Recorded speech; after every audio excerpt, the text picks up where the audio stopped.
Cuando vamos a lanzar New, se me ocurre ir a hacer esas ruedas de entrevistas con los medios especializados. Viste que ya cuando decís medios especializados se te debería erizar un poquito la piel porque son medios de marketing, publicidad y demás. Y me voy a sentar con una revista que es la revista Campaign, que si quedas bien con Campaign es como besarle el anillo al obispo. Y nos juntamos con la editora, con un socio que yo tenía más del lado del cliente en ese momento, Garban. Y la editora tiene toda una actitud muy inglesa de sentarse y te pregunta las cosas típicas que te puede preguntar cualquier periodista especializado en marketing y publicidad, que es cuál es la diferencia, qué es lo nuevo, qué es esto y demás. Y yo no tenía respuestas buenas para nada de eso. Entonces, cuando le dije una serie, evidentemente, de bobadas que fui contestando durante ese almuerzo, ella me dijo algo que me pareció fantástico. Dijo, mira, Carlos, y lo dijo de una manera un poco patronizing, que ayudó mucho. Mira, Carlos, yo te digo una cosa, si vos no te posicionás, le das a los demás, esa regla, viste, esa cosa de facultad, ¿no? Le das a los demás la potestad de que te posicionen. Y dije, qué buena idea. Me pareció genial lo que había dicho.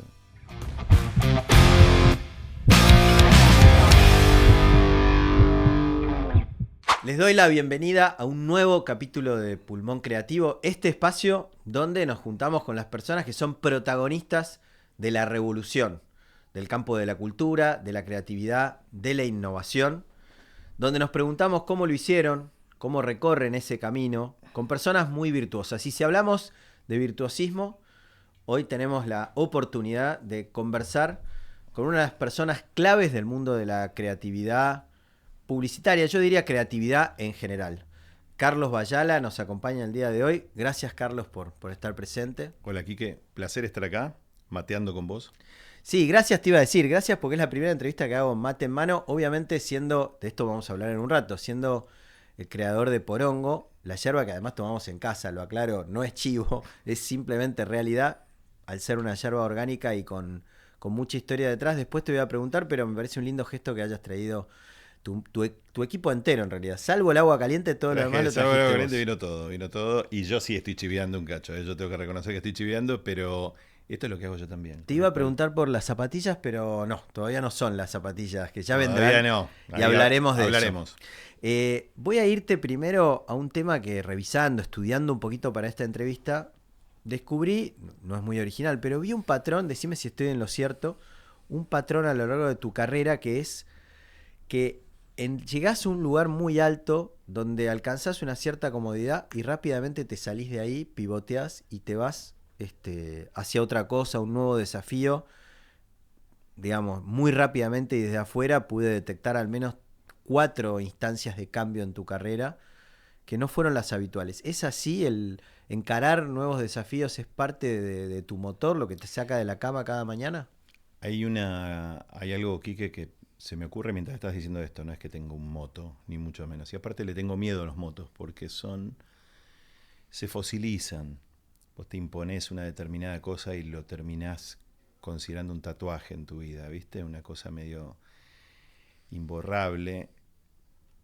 Y yo creo que eso se podría adjudicar por eso digo no es moto, a una especie de tendencia a la desobediencia de vida, ¿viste? Hacerte como un poco eh, afín a ciertas mudanzas. ¿Mudanzas de qué? De inspiración, de personas que te inspiran, de cosas que te interesan porque, no sé si te pasa, estoy seguro que te pasa. Hay como una desesperación que se te genera de todo lo que te estás perdiendo todo el tiempo. Entonces hay como... El Yo, FOMO. sí, en cierto modo pasa, ese FOMO pasa, pero no desde un lugar tan neurótico como se lo suele visitar hoy, sino, creo yo, espero, desde un lugar un poco más profundo y más contemplativo, decir, qué pena que todos estos libros estén cerrados y quizás no los lea nunca, qué pena que quizás me estoy despidiendo de esto que apenas empecé a visitar. Si le saco la parte nostálgica o futurismo nostálgico del asunto, es tremendamente divertido para mí meterme en situaciones en las que me considero incompetente. hay un baño de humildad muy importante en eso, ¿no? Encarar desde la incompetencia un nuevo desafío. A mí me ha pasado varias veces lo que se llama síndrome del impostor, Sí. que es, eh, para los que no lo conocen, la sensación de que en algún momento la gente que tenés alrededor se va a dar cuenta de que vos no estás preparado para ese desafío, ¿no? Y después, con el tiempo, me doy cierta ternura mirando hacia atrás, porque efectivamente sabía mucho menos, pero gracias a no saber fui aprendiendo. Ahora, en tu industria, una industria donde el ego, de alguna manera, por lo menos en las caricaturas, tiene tanta presencia, decir que uno no sabe, digamos, en una máxima casi socrática, digamos, yo solo sé que no sé nada, requiere de una enorme valentía. Eh, y me imagino, y te quería preguntar, vos hace casi unos 10 años fundaste, no sé exactamente la fecha, pero son más o menos una década que fundaste New, Hace 8 años. 8 años, Sí, en la ciudad de Londres, donde hoy vivís. sí. Te quiero llevar 8 años para atrás, a ese momento donde vos decidiste fundar una agencia y además instalarla en una de las mecas, no solo de esta industria, sino de las mecas globales en general, la ciudad de Londres, en el Reino Unido. ¿Cómo fue ese proceso, ¿no? ¿Qué te llevó ahí? ¿Qué significa vivir en Londres? Y si efectivamente hay un arco desde de esos 8 años que te trae hasta hoy, ¿no? Si podés entrar en diálogo con Carlos de hace 8 años. Hay algo que pasó, yo no sé si es la tarde o la posición del sol o Villa Crespo o el tipo de clima que vos generás en esto, pero te voy a contar algo que no conté respecto de New, que se me ocurre contar porque va muy a colación de qué fue eso y qué pasó. Hace 9 años yo me iba a poner, yo era el director creativo global, era socio, madre, estaba cómodo. Si lo llamamos a un criollo más básico, ganaba buena guita, estaba relativamente cómodo y quedaba bien decir lo que yo era como posición dentro de lo que se supone es una, vamos a llamarlo industria además, un mundillo. O sea, era cómodo quedarse, pero yo me aburría como un hongo, me aburría como un hongo. Mira, había una cosa que me pasaba que era bastante curiosa, que yo veía entrar mucha gente al edificio, una gran agencia madre en Londres, gente tremenda, pero poca gente entraba con un libro en la mano. Y a mí me llamaba la atención eso. Yo decía, che, ¿qué estará pasando? Porque yo todos los días, como venía en subte y demás, lo bueno de Londres es que nunca logré sacar el registro, entonces era en bici, en subte. Yo siempre tenía un libro distinto en la mano, iba leyendo algo, iba. Cuando decido hacer New, lo decido hacer con alguien que apenas conozco, que se llama Sandy Pentland, que es el Head of Human Dynamics, la cabeza de Human Dynamics en el MIT Media Lab. Es un tipo que ya sabía que las máquinas iban a ser esponjas de datos en 1980 y pico. Y que esas máquinas se iban a sincronizar entre sí de maneras tan extraordinariamente capaces que surgiría una especie de masiva confluencia de información susceptible de ser indexada y comprendida y demás, y que eso quizás iba a servir para entendernos mejor en términos sociales, o sea, nuestro comportamiento colectivo. ¿Y quién te dice si no sirve eso para, decía él en ese momento, predecir algunos comportamientos futuros grupales? Entonces imagínate que yo estoy hablando con este ser, estamos poniendo de acuerdo en cómo se lleva esto con la creatividad, que son las cosas más interesantes porque no había una respuesta tremendamente fácil a eso, pero él, siendo académico, lo consideraba algo muy divertido de explorar, y yo, siendo no académico, lo consideraba algo tremendamente tentador y me divertía la academia por no ser parte de. ¿Qué pasó? Cuando vamos a lanzar New, se me ocurre ir a hacer esas ruedas de entrevistas con los medios especializados. ¿Viste? Que ya cuando decís medios especializados se te debería erizar un poquito la piel porque que son medios de marketing, publicidad y demás. Y me voy a sentar con una revista que es la revista Campaign, que si quedas bien con Campaign es como besarle el anillo al obispo. Claro. Y ya estás en buen camino. Y nos juntamos con la editora, con un socio que yo tenía más del lado del cliente en ese momento, Garvan. Después no seguimos juntos con Garvan, sí estamos con Sandy desde hace años. Y la editora tiene toda una actitud muy inglesa de sentarse y preguntar, ¿viste? ¿Cuál es el approach? Y te pregunta las cosas típicas que te puede preguntar cualquier periodista especializado en marketing y publicidad, que es cuál es la diferencia, qué es lo nuevo, qué es esto y demás. Y yo no tenía respuestas buenas para nada de eso. Porque efectivamente yo estaba pensando quizás en otra cosa que me importaba más a mí personalmente. Y yo decía, si me importa a mí, a alguien más le va a importar. Entonces, cuando le dije una serie, evidentemente, de bobadas que fui contestando durante ese almuerzo, ella me dijo algo que me pareció fantástico. Dijo, mira, Carlos, y lo dijo de una manera un poco patronizing, que ayudó mucho. Paternalista, Sí. ¿viste? Me dice, mira, Carlos, yo te digo una cosa, si vos no te posicionás, le das a los demás, esa regla, ¿viste? Esa cosa de facultad, ¿no? Le das a los demás la potestad de que te posicionen. Y dije, qué buena idea. Eso es genial lo que había dicho. Creo que era una crítica por Sí, parte de sí, ella. claro. Pero yo dije, esto es genial, porque eso quiere decir que cualquiera que venga, de cualquier lado, cualquier cosa que sea, que diga de alguna manera, nosotros vamos a tener la capacidad a lo mejor de ayudar en algo. Y ahí se me despertó esta sensación de, si algo te fascina, trata de hacer algo, y eso sí fue como una especie de cosquillita que teníamos de frase, trata de fascinar esa cosa back de alguna manera. Claro. Ahora, hay algo, de todos modos, new en su momento. Hoy, de hecho, es mainstream, pero ustedes lo vieron con mucha antelación. Que circule ese mate, porque si no, lo trajimos solo para Acerco, ya estoy eso. cebando. Sí, si no tenés dos micrófonos.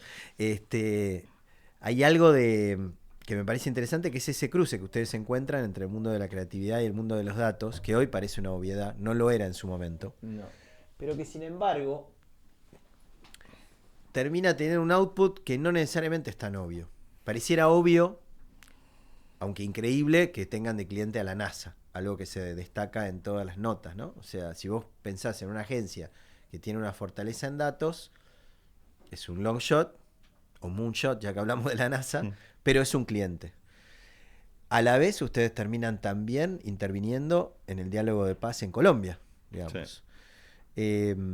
Los datos no pueden ser más actuales. Hoy la revolución en marcha de la inteligencia artificial existe en función del Big Data, digamos, de la masividad de los datos que entrenan lenguajes que a su vez nos devuelven información, pero que es básicamente una correlación entre datos. Entonces, ¿cómo fue ese momento, no? Efectivamente, hubo un momento de iluminación, así de aporía, donde ustedes decidieron cruzar esas dos líneas paralelas, o vos ya la venías trabajando desde el principio, ¿no? No, me resultó muy interesante leer un libro de él. Vos sabés que hay una cosa que a mí me pasó, creo que es alguien que vos conocés, que estaba haciendo un PhD en un posgrado en el MIT, y yo salí de tutor de esa tesis. Me pidieron dos argentinos, muy piolas. Y me dijeron que de alguna manera, a cambio de eso, ellos me presentaban a Sandy Pentland. Y el haber conocido a Sandy me despertó una enorme curiosidad por el tema. Una enorme curiosidad de qué significaba eso que estaba haciendo, que tenía que ver con analytics, desde el lugar que lo estaba pensando en un libro llamado Social Physics, que está buenísimo, en donde te cuenta casos en donde él pudo entender, a partir de la masiva confluencia de data, que había cosas que a lo mejor no estábamos viendo en la superficie, y que estaba bueno. Pero a mí lo que me gustó siempre en Sandy, en la tendencia de él, es que él es muy pre-internet.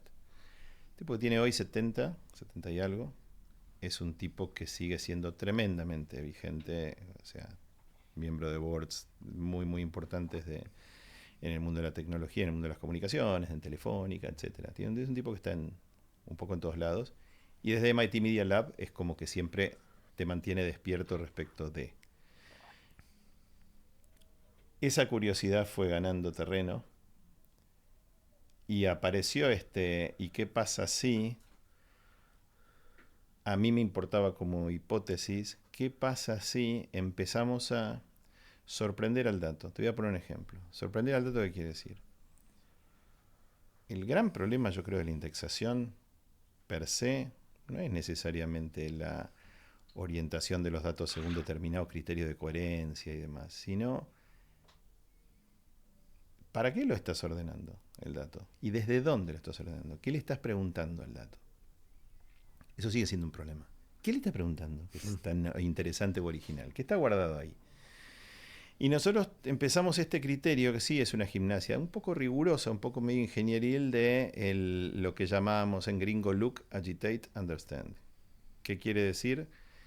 Que vos podés llegar a tener una muestra, pero la muestra quieta no sirve. Es más, yo le conté esta anécdota a Sandy que le vino muy bien y él la usó después, sobre el Coco Basile. El Coco Basile tiene una anécdota que es muy buena, tiene un comentario que es muy bueno, que él dice, vos tenés el pizarrón, con la voz del Coco que no la pienso imitar, pues es inimitable. Si vos tenés el pizarrón, vos tenés los jugadores y vos decís 4-4-2, 4-3-3, lo que sea. 3-4, no sé qué, 3-5-2. ¿Y sabes cuál es el problema? Que cuando empieza el partido los turros se mueven. Buenísima. Y eso es genial porque eso es exactamente lo que pasa con Analytics muchas veces. Es un sistema de fijación en un mundo en movimiento y en una naturaleza en movimiento. Y si vos lo que haces con la pregunta es pretender fijar, que es el problema de mucha encuesta hoy, estás en lo no cierto. Y si lo que en todo caso pretendés es, en vez de fotos, establecer dinámicas, y bueno, ahí ya estás teniendo un poquito, te estás arrimando un poco más a la verdad. Entonces, ¿qué decimos? Look puede ser una foto. Agitate es mucho más parecido a lo que pasa en la realidad. ¿Y cómo agitas? Y lo que agita hoy la data es la provocación, la creatividad, la picardía. Cuando nosotros hicimos lo de Colombia, los datos eran pero cuantitativos y apabullantes respecto de que el acuerdo de paz de Colombia en el referéndum iba a ganar el sí al referéndum, el sí a la paz, por afano. Todas las palabras que se decían, landslide, todo lo que se decía a los grandes especialistas y demás. Y era medio vergonzoso suponer que no, pero mirá las dos cosas que hicimos. Una medio pícara, como estábamos de parte del gobierno llegando a determinados sectores y demás, les pidieron colegio. Y hablar con chicos de colegio primario. Vos las encuestas no las puedes hacer a gente menor de 18 años, pero diálogos sobre la paz las puedes tener con chicos del colegio, y eso sí está autorizado. Entonces, más que hacer encuestas a los chicos, lo que hice fue charlar sobre fútbol al principio, después sobre FARC, después sobre la guerra, después sobre este que yo, después de casi 2 horas de charlas con los chicos de todo tipo, dije la palabra FARC, y cuando dije la palabra FARC vi las caras y vi las expresiones. Y lo que los chicos contestaron sobre las FARC fue sin ningún tipo de filtro, sin polución, y representaba el diálogo en la casa. Ese tipo de provocación nos dio una primera orientación de que la tendencia no era tan positiva. 1. 2. Cuando sí salimos a hacer encuestas a mayores de 18, hicimos una cosa que parece una pavada, pero que funciona bastante bien, que se llamó el sí con bronca. Y lo que dijimos, y el no con bronca, lo que dijimos es, ¿vas a votar a favor del acuerdo de paz? También, 60% de la gente decía que sí. 30% decía que no, 10% no sabía. Hicimos, entonces gracias, y nos daba el primer filtro de datos. Y cuando se estaba por ir la persona, ahí eran argentinos los que preguntaban, que eso estaba bueno. Y cuando estaba por, y eso ayuda. Cuando se estaba por ir la persona, decía, una cosa más, si tuvieran la posibilidad de hacer tipo así, ¿no? Peli, ¿no? De pido, ¿no? Sí. Si tuviera la posibilidad de decir, voto esto, pero lo hago con mucha rabia, lo hago con frustración, lo hago con resentimiento, ¿lo harías? Y el 20 y pico, 30% de la gente que decía que iba a votar por el sí, decía que lo haría con rabia. Y de los que votaban con no, casi nadie decía, era mínimo un 5%. Ahí nos dimos cuenta de ese 30, de ese 5, haces unas matemáticas cruzadas, que eso es un laburo de Sandy muy bueno. Nos dimos cuenta que en realidad la cosa estaba mucho más cerca de un 50-50. Nosotros no dijimos que iba a perder el referéndum, pero sí salimos en la tele y en un acto en Cartagena, importante, un acto político, que yo salí a presentar este resultado. Y lo que dije es que estaba dando empate. O mucho más cerca del empate. Esto lo dije en vivo, lo grabaron las cámaras y demás, y fue muy interesante porque él no ganó por un punto. Claro. Y ahí nos dimos cuenta que el agitate de la creatividad en la pregunta es lo que te sirve para el tercer Total. punto que te dije, que es entender. Ahí entendés. Claro, hay una especie de síntesis casi hegeliana entre el dato y la creatividad y qué es efectivamente lo que te está diciendo. Te voy a devolver este mate, así te lo tomás vos también, y voy a aprovechar para preguntarte justamente sobre el caso, que a mí me toca muy de cerca, no solo como consumidor, sino porque me parece que es un reflejo de otra cosa, que es el interés que tenés vos por lo social, pero además por lo local. Lo local no solo en términos argentinos, sino como esta idea de que un lugar tiene una historia para contar, tiene una identidad, tiene una tradición, que a su vez no está fosilizada, sino que efectivamente es contemporánea. ¿Cómo es entonces el proceso que llega al lanzamiento de Porongo y por qué vos desde Londres terminás lanzando una nueva yerba que revoluciona el mercado argentino cuando parecía un mercado bastante estable donde no había mucho más para ofrecer y aparece como un aire fresco de la mano de ustedes, que en mi caso de vuelta como consumidor lo puedo decir, lo siento un producto muy genuino, digamos, o sea, muy genuino en términos de que lo que te promete te lo da, eh, más allá de, si querés, inicialmente ya no una cierta provocación de un juego, digamos, con el propio nombre, rescatando a la vez lo que es el porongo, ¿no? Que es lo que tenés en las manos. A mí me pasó una cosa que creo que le pasa mucho que está viviendo afuera y a vos te debe haber pasado, que de golpe te sentís más argentino de lo que vos creías afuera, Claro. obviamente, te gustan cosas más argentinas afuera y demás, viste, hay gente que se ha descubierto fanática de Los Redondos, qué sé yo, hay cosas que pasan en la argentinidad de uno que se descubren muy ferozmente en el afuera. A mí me gustaba el mate, pero no me encantaba el mate, no era una cosa que me desvelaba para nada.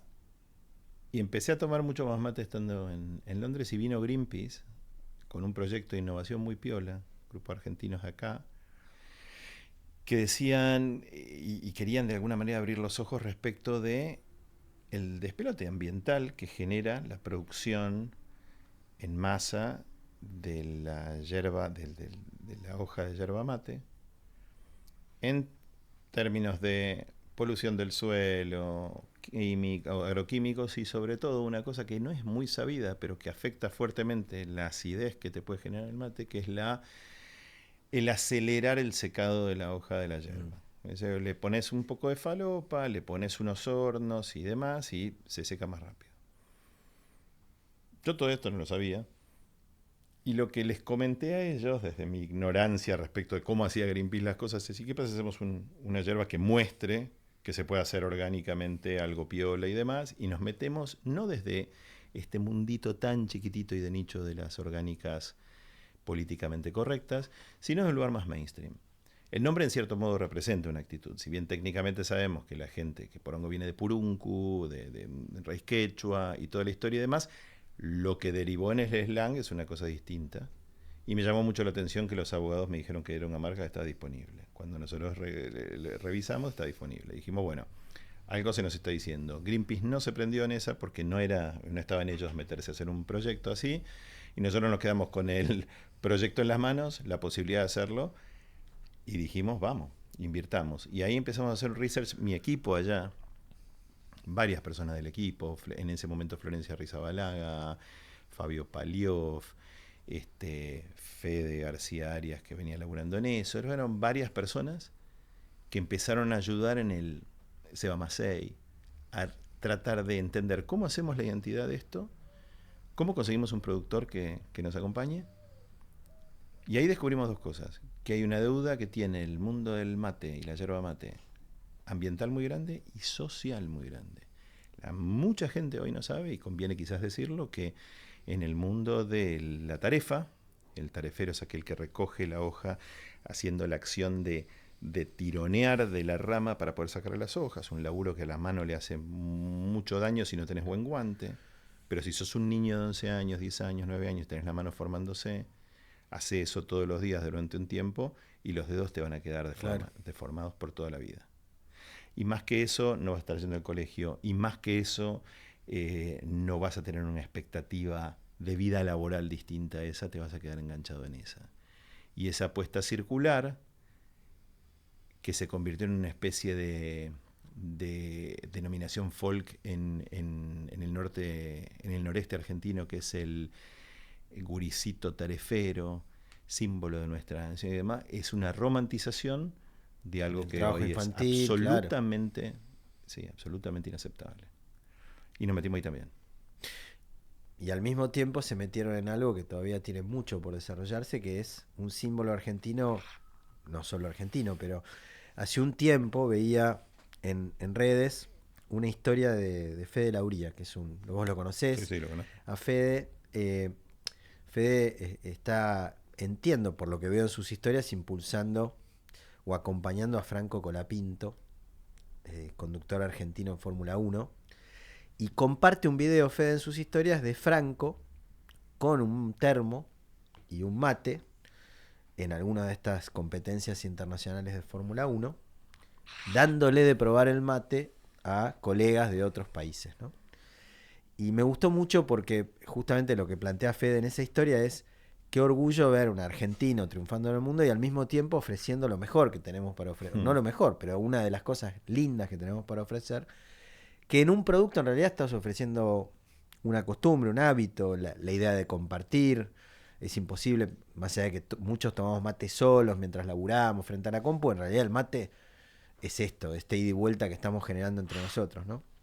Entonces siento que también ustedes los que han logrado, no sé si Porongo tiene una hoy proyección internacional, si se consigue fuera de Argentina, pero en cualquier caso sacudieron esa conversación y me pareció muy interesante porque no es la única, No, digamos. vos sabés que estamos en Miami, ya estamos en Estados Unidos, estamos en España de a poquito, estamos en París, no estamos en Londres, me está costando muchísimo meter en Londres por un montón de cosas que tienen que ver con la burocracia desde después de Brexit. Inglaterra se ha convertido en un lío bárbaro para algunas de estas cosas. Pero no obstante eso, sí, ya estamos empezando a estar en otros países y hay mucha gente que está empezando. Porongo empezó a viajar con la selección, esto es importante, si bien esto no es un sponsoreo ni nada, qué sé yo, pero ellos mismos, pero espontáneamente. sí, y ahí tengo que decir que tengo buenos amigos que están por ahí eh, y está gustando. Y yo creo que lo que está Pero bueno. perdón, Porongo y la cumbia y Sí. artistas jóvenes, o sea, la Bueno, selección como una especie de embajadores goodwill de la cultura un argentina, ¿no? amplificador tremendo. Y ahí Fede sabe, bueno, Fede Lauría, que hablabas recién, muchísimo de eso, de lo cultural. Bueno, el Visa, claro, Ni Duki y hablar. tantos otros Está, exponentes. está pasando, antes de eso, bueno, un socio mío en La Yerba y en muchos proyectos de New, que es Gustavo Santaolalla, que es alguien que es clave haber abierto aquellas primeras puertas Total. de Y la. no solo para Argentina, para Latinoamérica No, entera. Porque, para toda Latinoamérica, sí, hacia el mundo, desde un lugar que sorprende muchísimo y que hoy incluye el gaming. total. Last of Us, la música es Sí. de Gustavo Santaolalla, es un argentino con un nivel de eh, diversidad en su output creativo y en su comprensión de lo que verdaderamente puede hacer con eso que tiene que le encanta. Pero con dos elementos que a mí me parecen que están buenísimos. No es oportunista. Porque vos te das cuenta la diferencia entre el oportunista y el creativo. El oportunista es un superficial, de alguna manera, del ejercicio creativo.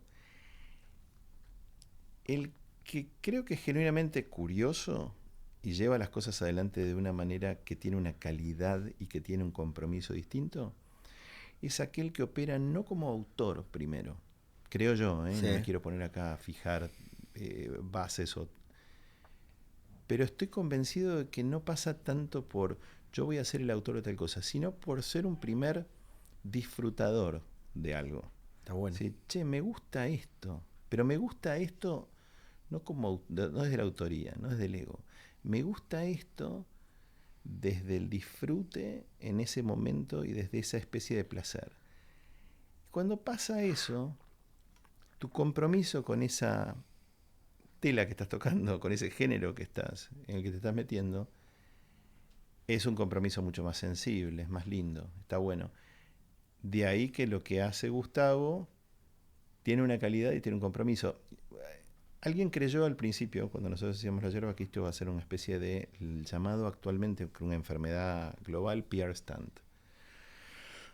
O una cosa de Pierre, que es ni más ni menos que una forma de decir una pavada que vamos a tirar un tiempo, una mentira disfrazada de verdad de temporada, y le vamos a soltar la mano rápido. Hace 7 años que estamos. Claro. Y vamos a seguir. ¿Por qué es rosa? Porque al llamarse porongo, empezamos a probar diferentes cosas y es inevitable suponer una especie de calidad fálica que puede llegar a tener esto desde el sonido del nombre y demás. Y lo que sentimos es que necesitaba colores pastel. El color pastel le venía bien y sentimos que el color pastel criollo por excelencia es aquel que derivaba de la cal y la sangre mezcladas, que es el rosa colonial. Este no es un rosa, pues eso no tiene que ver con lo fálico y lo rosa, tiene que ver con el color pastel como un tono que suaviza la condición de la marca y que la criollez no afloje. Vos pensá, yo a propósito puse el paquete de esta manera hoy, pero que esto tiene una frase atrás que dice yerba buena nunca muere. Esto desde el punto de vista creativo, convencional, tradicional, eso da un poquito de vergüenza, me parece el título de una canción de no muy buena de Los Pericos. No digo que tengan malas canciones Los Pericos, tienen canciones que por ahí son muy buenas, pero yerba buena nunca muere no es necesariamente ingenioso. Pero tiene dos cosas que están buenas. Detrás del no ingenio de la frase, sabemos que existe la frase yerba mala nunca muere, hay una intención real, que decir, che, portémonos lo mejor posible, 1. 2, tiene algo del terruño del mate que nosotros queríamos tener. Tiene algo de esta cosa que todas las materas tienen, en cierto modo, que se disfrazan un poquito de gauchos por un rato. Y nosotros nos metimos ahí, gracias a Leila Guerriero, fue una cosa muy impresionante con el campeón nacional de Malambo. Y él fue el héroe de nuestra primera etapa de la marca. Bueno, Argentina en ese sentido, yo tengo la suerte de haberla recorrido mucho en sus grandes festivales, fiestas culturales, y cada región del país tiene una historia única para contar. Yo te escuchaba hablar del mate y se me venía a la cabeza un artista que murió hace poco, lamentablemente, gigante, como Ramón Ayala, músico, pero también pintor de tierra adentro de la Mesopotamia, misionero justamente, contando esas historias de incluso los tareferos, etcétera. Ahora, lo vinculo a otro proyecto que me contaste y no sé en qué etapa está, pero me gustaría que lo compartas hasta donde se pueda, que tiene que ver ahora con otra virtud muy argentina que son los pies, ¿no? Y jugar a la pelota. ¿En qué instancia está Potrero? ¿Qué es contado así rápido? ¿Y cuánto se puede contar? Se puede contar bastante. De hecho, estamos a punto de empezar a contar más. Hoy digo estamos porque hoy a la mañana me junté con mi socio en esto, que es Pablo Aimar. Pablo Aimar, yo no soy un referente en el mundo del fútbol como jugador. Vale aclarar. Está bien que lo digas porque por ahí la gente se confundía. Yo creo que con se confundía. Me ven los movimientos y demás y dicen, la debe romper. El que jugó en Talleres. No, con 1,90 m y 47 de talle. No quiero decir que eso lleve, porque después me contaron que Ibrahimovic calza lo mismo que yo. Y me dio una bronca. Yo pensé que era eso y no es eso. No es eso. Pablo y yo estamos iniciando esto que se llama Potrero. Fíjate que me gusta que toquemos el tema porque pasan muchas cosas alrededor de esto. Nosotros creemos, sentimos, sabemos, pensamos que Argentina se debe a sí misma una marca en serio deportiva y de fútbol. Y no sé por qué Argentina en algunas cuestiones, las no artísticas, probablemente las más relacionadas con lo industrial, se toma una pastillita de chiquitolina. De alguna manera se devuelve a sí misma a un lugar muy, muy poco ambicioso. Y esto no sé por qué pasa. No pasó con, por ejemplo, las intenciones con el Ditela en su momento, con un montón de cosas que decías, con el Torino había cosas que vos decías, hay insinuaciones muy buenas en la metalurgia, en la automotriz, en esto. Pero si vos mirás para atrás las marcas, aún con lo romántico que pueden llegar a tener, deportivas argentinas, no llegaron al mundo, claro, y no golpearon de algún modo a los grandes players. Y esto tiene otra intención. No vamos necesariamente a salir a jugarle cara a cara a Nike o Adidas, pero sí vamos a tener un producto mejor. Y vos decís, ¿qué quiere decir un producto mejor? Y te digo, un producto mejor requiere 2 o 3 cosas que están buenas. Que performáticamente sea extraordinario en términos de la tecnología que tenés que usar, pero que comprenda de raíz que el pie agarrado por un calzado tiene que permitir unas libertades también en el juego, una comodidad que los botines en su mayoría, incluso los más lindos que ves por ahí, los más espectaculares, no tienen. Y este botín tiene que ser muy cómodo. Y tenés que no preocuparte porque te duele el pie, que muchas de las cosas que nos dicen muchos jugadores es que te duele el pie. Y estamos desarrollando un botín de una marca que se llama Potrero. Ya tuvimos una primera novedad que el primer candidato a fabricar el botín en Argentina nos engañó y nos dijo que lo iba a hacer. No lo digo y lo quiero escrachar debidamente acá. Nos dijo fantástico, fantástico, fantástico, y lanzó su propio botín. No le voy a hacer publicidad. Y lamentablemente lo hizo, y lo digo ahora sí con trato de tener respeto cuando lo digo. Lo hizo rápido, lo hizo bastante bien dentro de lo rápido que lo hicieron. O sea, no voy a decir que es un botín malo, pero no es excelente. Claro. Y lo que vos querés, y lo que nosotros queremos, es que si con esto nosotros queremos proyectar el espíritu del fútbol argentino afuera, tenés que tener un diseño increíble que te toma tiempo. En este proyecto está Agustina Dubié, que es una gran diseñadora de moda y de calzado, mujer, haciendo un botín de fútbol, desde del cerebro del botín de fútbol, botín que va a tener un diseño para hombre y un diseño distinto para mujer, donde está Evelina Cabrera ayudándonos a la proyección de lo que es la mujer en el fútbol. Está Javo Martínez Bo junto con Agustina, y Ricardo Cook en Italia, que es un diseñador italiano que laburaba en Diadora y en Puma, ¿para hacer qué? La matricería en Italia. Y si haces la matricería en Italia, y si haces el diseño en Argentina, y si Aymar, desde el conocimiento del fútbol, y nosotros desde las raíces del futsal y todo lo que está pasando en el conurbano de las diferentes ciudades argentinas, que está pasando mucho del este fútbol más bravo, en donde se apuesta, hay un montón de cosas que están pasando, se apuesta con cash, sí, no la apuesta online. A mí no me gusta el mundo de las apuestas ni un poco, pero hay una cosa ahí muy caliente que está pasando con un fútbol que se está tomando muy en serio entre sí. Montiel pateaba penales y se apostaba plata, esto es sabido.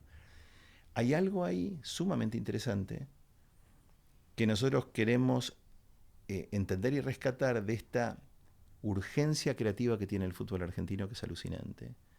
De que es un momento, que tenés que aprovechar el momento, que es una superficie muy compleja de dominar, y todo eso hay que capturarlo desde un diseño que esté buenísimo, desde una calidad que sea extraordinaria, y ahí es donde va a entrar también partes de fabricación que van a venir algunas de Asia, armados que van a estar dándose en Argentina, y la idea es estar recién en junio del año que viene en la calle con el primer drop.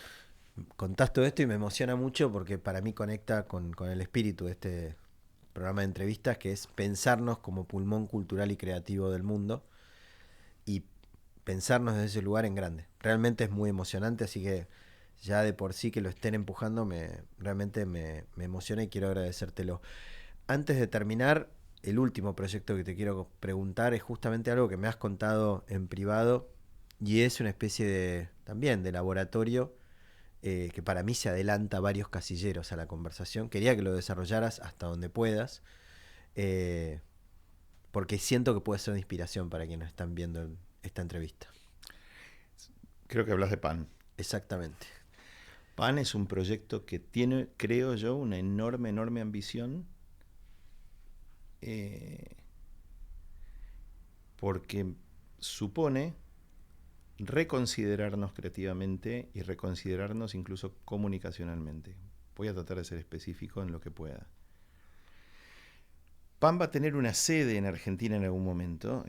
Tenemos un proyecto, tenemos un lugar acá en Chacarita, vamos a tener el estudio Monobloc de Arquitectura y José María Bayala, mi hermano arquitecto, se han puesto de acuerdo, hicimos un proyecto divino. Ese edificio va a hacerse, pero lo que vamos a hacer a partir del 2025, junto con Gustavo Santaolalla, con Sandy Pentland, con un grupo de gente muy valiosa, es tratar de entendernos comunicacional y creativamente desde un approach eh, que lo podemos llamar, o E.O. Wilson, el biólogo, famoso biólogo, llamaba consiliencia. ¿Qué quiere decir consiliencia? Que es un concepto sumamente importante hoy, que después en el apuro estamos todos agarrando cachitos de conocimiento. Consiliencia es llegar al centro de la rueda de la bicicleta a través de todos y cada uno de los rayos de conocimiento. Uso la metáfora de los rayos de la rueda de bicicleta porque es fácil de visualizar, pero lo que quiero decir es que si estamos hablando de comunicación, no solo estamos hablando de comunicación entre las personas, quizás podríamos aprender muchísimo más si observáramos la comunicación en la naturaleza. Por ejemplo, los hongos. Cómo se comunican los organismos entre sí en un bosque, gracias a líquenes, gracias a hongos, gracias a todos los networks que hay abajo de la tierra, que recorren a veces cientos de metros, para enviarle determinada información no solo a otras plantas, árboles y demás, sino también a animales. Te pongo el caso, por ejemplo, de las trufas, que es una cosa muy llamativa. ¿Qué inteligencia hizo?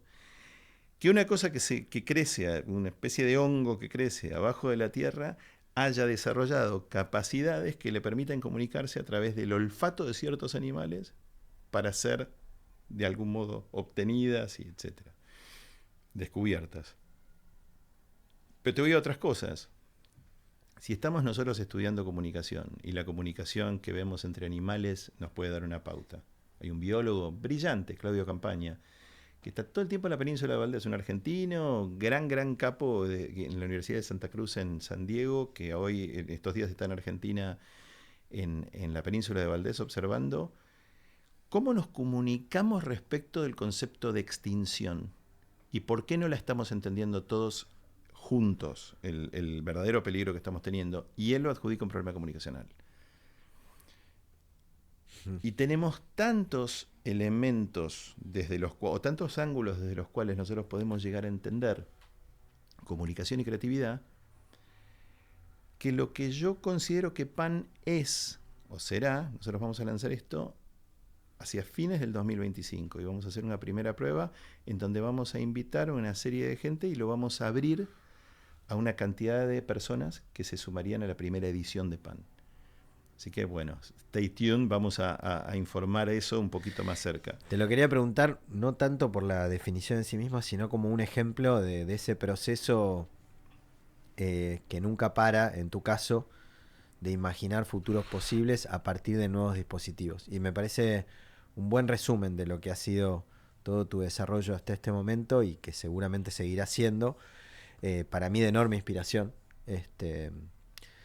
justamente transitando caminos por ahí no tan habituales.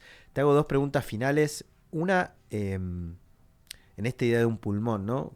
Cuando no estás laburando, ¿cuál es tu espacio de descanso, de ocio creativo? ¿De qué manera te conectás con vos mismo y cargas la batería?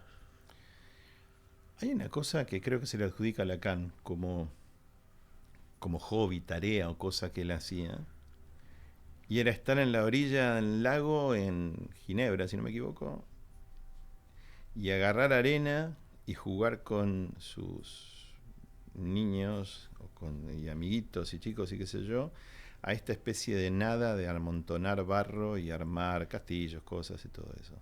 No digo que yo hago eso. Lo que digo es que toda tarea que en cierto modo involucra no tratar demasiado, me encanta. Ok. Entonces, esa cosa medio de andar en bici para mí es una cosa muy importante. Y yo lo que creo que el mundo necesita más que nada y que a mí me ayuda personalmente, y esto lo digo como una especie de idea que es generarnos una especie de desacelerador creativo. Hoy se usa mucho el concepto de las aceleradoras en todo el mundo. Aceleradora de esto, aceleradora de aquello. Pareciera ser una virtud el acelerar. Y yo creo que es muy importante la noción de desacelerar, de aburrirnos, y de algo que un poeta romántico de hace un par de siglos ya, John Keats, tenía como concepto maravilloso. John Keats vivía en Hampstead, ahí cerca de donde yo vivo. que es el concepto de negative capability, que es la capacidad negativa. ¿Qué quiere decir o qué quiso decir él con eso? La capacidad de lidiar en paz y sin pretensión de resolución con la incertidumbre. Está buenísimo. Muy bueno. O sea, no hay que resolver eso. Total. Y si lográs eso, me parece, entras en un estado de paz con la tensión